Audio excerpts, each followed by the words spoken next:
Hey you guys, welcome to your first art lesson. Cartoon Mr. Rickman here to help you walk through this. So, if someone were to ask you, what do you think the most important tool that an artist uses is?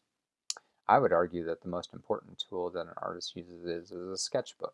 So that's what our first project is about, is creating a sketchbook.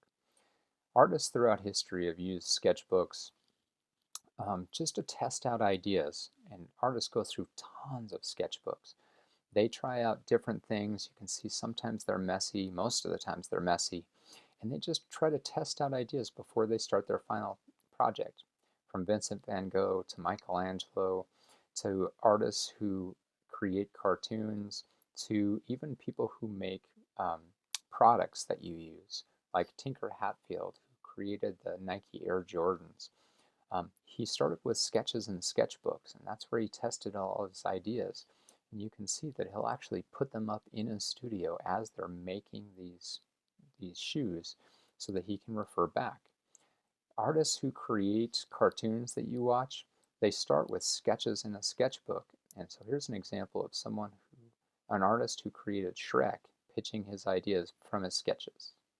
Look, Princess, I was sent to rescue you by Lord Farquaad. He's your true love. Well, you can tell Lord Farquaad that if he wants to rescue me properly, I'll be waiting for him right here.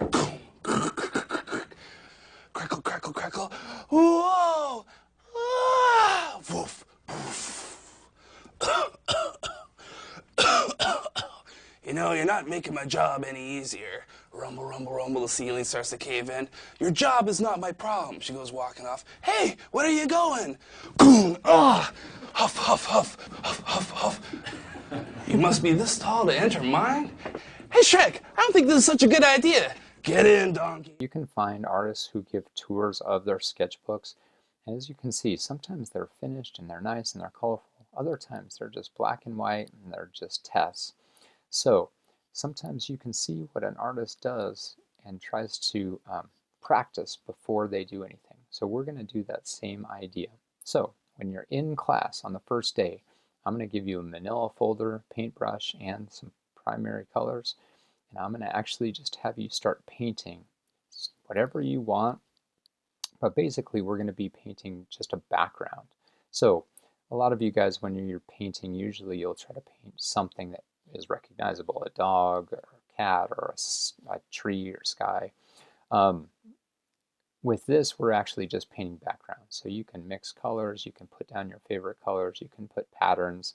As you can see, I put down red and then some blues to make like a frame for where we were going to put our nameplate. Then I started mixing colors a little bit, some blues and reds to make the purples, and then I started with like a yellow stripe on the bottom and I had some blue and started mixing those, making a little bit of green. And then I kind of add the blues and reds together and make a little purple. And then rather than just patterns and stuff, I thought, oh, let's do a little decoration. So you could do polka dots or stripes or whatever it is you want to do. But it's just general. You don't want to paint a whole scene because we're going to be covering some of this with drawings and stuff. Now, when you're doing remote learning on the first day, you're going to go to your Google Classroom and you're going to go to classwork and find the art topic and then click on the link that takes you to Art for Kids.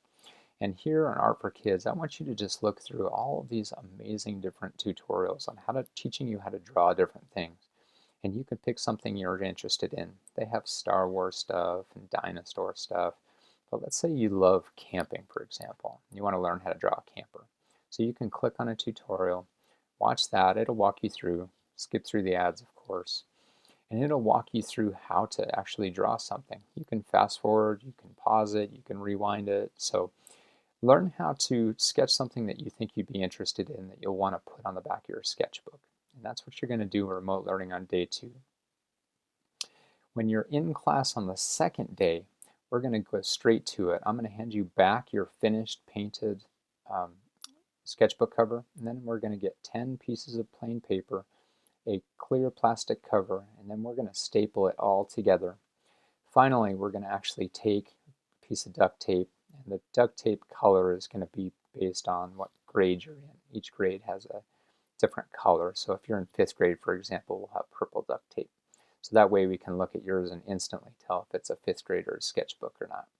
and we'll cover up those stapler holes, and then you'll have your sketchbook all put together, and then you're going to gather a white nameplate and a little kind of frame out of patterned paper that you can use so that you can take that home with you for your second day of remote learning.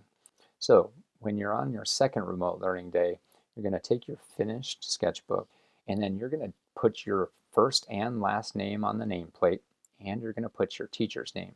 You can do it however you want. As you can see, my teacher's name is Mr. Pickles. And then you're going to glue that on to the front, right in the middle. You can put the frame down first, then your nameplate second. Put it together, and then you have your finished sketchbook. Now, don't forget, whatever you do, to take a picture of it and then turn it into Mr. Rickman in your Google Classroom. Great job, you guys.